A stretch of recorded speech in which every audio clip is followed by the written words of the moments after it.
مسلمانوں کا کوئی بھی فرقہ ہو، شیعہ ہو، سنی ہو، ہے نا، باقی سارے تو اسی میں سے ڈیوائڈ ہوئے ہیں۔ ہر فرقے کے اندر اگر 2 آدمی ہیں تو جماعت کر سکتے ہیں نماز کی، ہے نا، 2 آدمی ہیں تو نماز کی جماعت کر سکتے ہیں۔ اگر مجمع 10,000 کا ہو تب تو پھر تو جماعت تو لازم ہے فرض نماز کے لیے، ہے نا۔ اکثر ہم نے دیکھا کہ جو بابے بزرگ ہوتے ہیں وہ بچوں کو جو ہے تو نماز میں پہلی صف سے پیچھے کرتے ہیں، حالانکہ یہ پہلی صف سے جو نکالنے کا جو کہتے ہیں کہ بچوں کو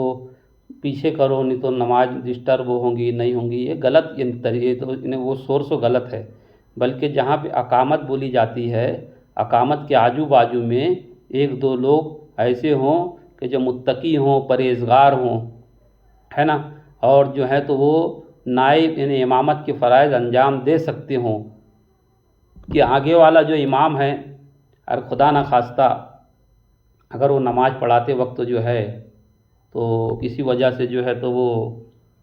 اس کی نماز یعنی کہ وہ ہو جائے، بھائی اس کا وضو ٹوٹ جائے، ہے نا، ہوا خارج ہو گئی، وضو ٹوٹ گیا، اب کیا کریں گا وہ؟ پوری نماز ایسی پڑھا دی تو خود کی بھی گئی، پیچھے والے کی بھی گئی، جبکہ یعنی شریعت کا اور انصاف کا تقاضا یہ ہے کہ اگر جیسے ہی اگر یعنی کچھ شرعی عذر پیش آ جائے تو فوراً جو ہے تو اللہ کے واسطے جو ہے تو مصلی چھوڑ دے، ہے نا، اللہ کی عبادت کے لیے اپنا مصلی چھوڑ دے، اور جیسے ہی مصلی پہ سے ہٹے پیچھے والا جو ہے آدمی آگے بڑھ کے جو ہے تو نماز ادا کرے، پیچھے والا آدمی آگے بڑھ کے جو ہے تو یعنی نماز کے فرائض انجام دے، جیسے ہی مصلی چھوڑے، ہوا نہ چھوڑے، کچھ اور بھی ہو سکتا ہے بھائی امام کے ساتھ، یہ دنیا جو ہے تو عالم امکان ہے، کچھ بھی ہو سکتا ہے، حضرت اسرائیل آ جائیں، ملک الموت آ جائے، بندے کو فالج آ جائے، بندہ جو چکر کھا کے گر جائے، ایسی صورت میں تب تو پیچھے والے کو جو ہے تو آگے آ کے نماز پڑھنا ہی پڑے گا نا۔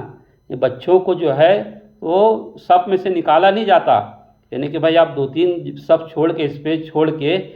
بازو میں اپنے بچوں کو رکھ سکتے ہیں، کیونکہ وہی بچے جب بڑے ہوتے ہیں جب ان کو آپ بلاتے ہو کہ آؤ قریب آؤ، اب پھر پہلے سے ہم تو دیکھیں کہ بعد میں جب وہ بچے بڑے ہو جاتے ہیں تو ان کو بولتے ہیں کہ آپ نماز پڑھو، اور جب چھوٹے ہیں تو ان کو ہکالتے ہیں، ہے نا، بعض لوگ تو یعنی کہ بچوں کو ہٹا کے خود نماز پڑھتے ہیں، غصب کرتے ہیں، جیسے فدق غصب کیا تھا ویسے ہی نماز میں جگہ بھی لوگ غصب کرتے ہیں، یہ غاصب یہ ہمیشہ سے رہے۔ تو امامت 2 رکعت کی،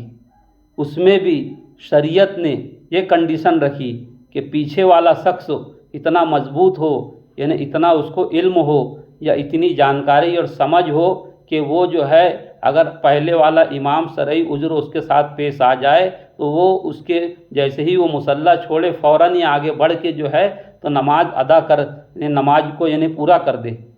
نماز کو جو ہے تو پورا کر دے۔ تو جس امت کے اندر جو ہے 2 رکعت نماز کے لیے، جس امت میں 2 رکعت نماز کے لیے امام پہلے سے یعنی متقی پرہیزگار پیچھے کھڑا ہو کہ وہ آگے بڑھ کے پیش جماعت بن جائے، تو اس امت کا رسول اس دنیا سے جب جانے لگ جائے تو اس امت کو کس طریقے سے لاوارث چھوڑ سکتا ہے؟ سوال ہے یہ نازبیوں سے، اور جو اہل بیت کو نہیں مانتے، جو من کنت مولا فہذا علی مولا کی مخالفت کرتے ہیں ان لوگوں سے۔